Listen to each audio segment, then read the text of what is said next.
What was appealing to you about this side and coming over, and why you wanted to change?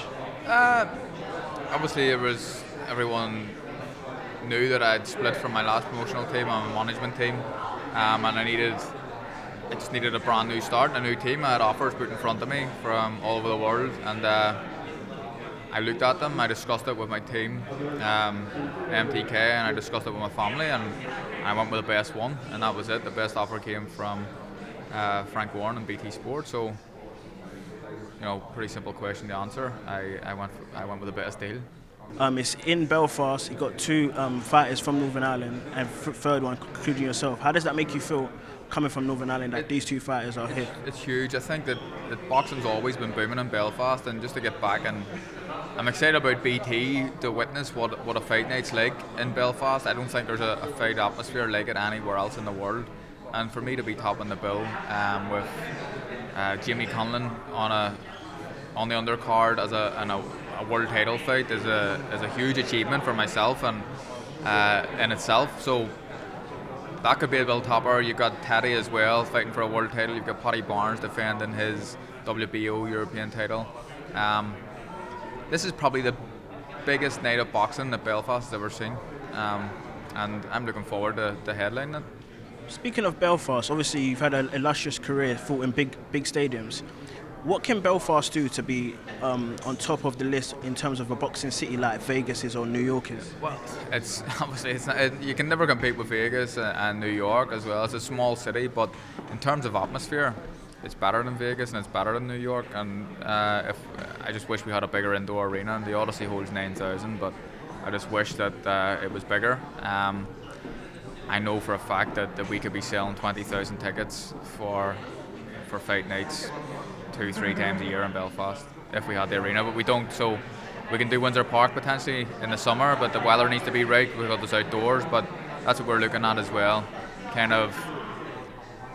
It would need to be May time at the earliest, so you have a window from about May till August. Sticking with Belfast, how do these fans inspire you? You see so many of them came out tonight, and obviously you fought in here for a long time, 2.5 years before you fought here. How do these fans inspire you to keep going? I believe I must be one of the most well-supported fighters in world boxing. You look at what happened when I went to Vegas. We brought 5,000 people with me just after Christmas, when people are, not flush with money. So the noise, it's hard to explain. The noise generated when I box at home is incredible, and I've always said that it adds something to my game. It adds 5 or 10%, I think, which is important in big fights when things are tight and when you're having a hard night.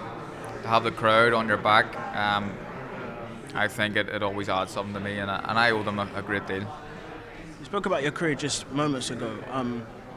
As a seasoned fighter and a two-weight world champion, how do you approach these fights differently? How do you approach camp differently? Coming up to in your 30s now, how do you approach fights differently and being a smart boxer? Yeah, well, I don't really approach a fight differently. I go in with the same mindset. I go in with a mindset of a challenger, and that someone's here to upset everything and ruin all my plans for the future and becoming a world champion again.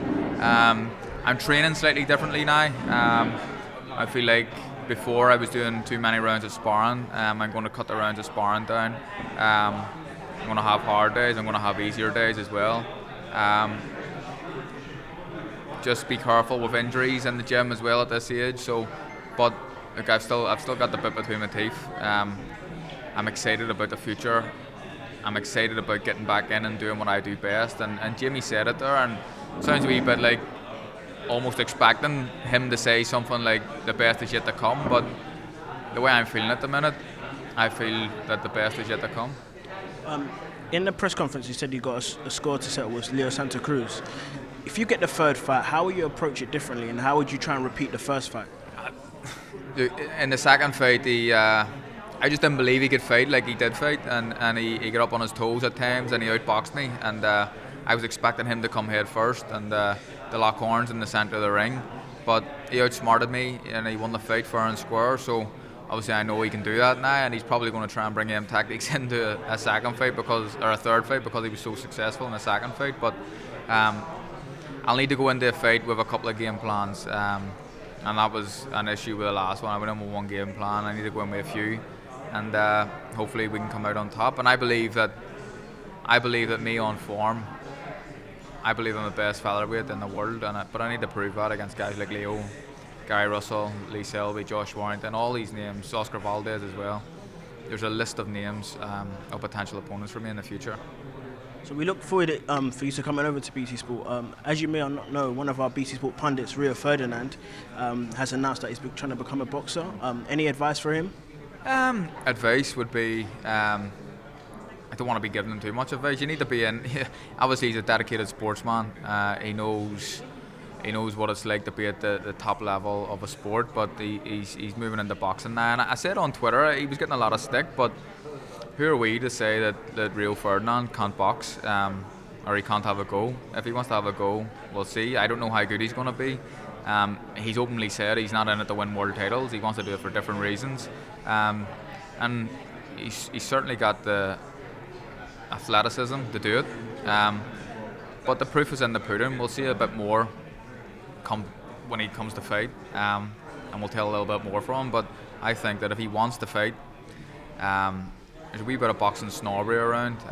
If he wants to do it, let him have a go. What would coming back and maybe getting a world title fight and maybe winning the world title mean to you?